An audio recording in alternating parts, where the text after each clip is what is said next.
Which step of the research do most shooters skip? You read the specs, you watch the reviews, you ask around.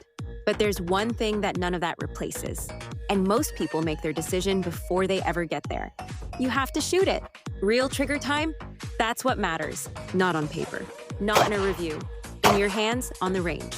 First impression from Walther PDP? Genuinely impressed. Love the idea to set it up with in-force pistol light for better recoil control. Now is your turn.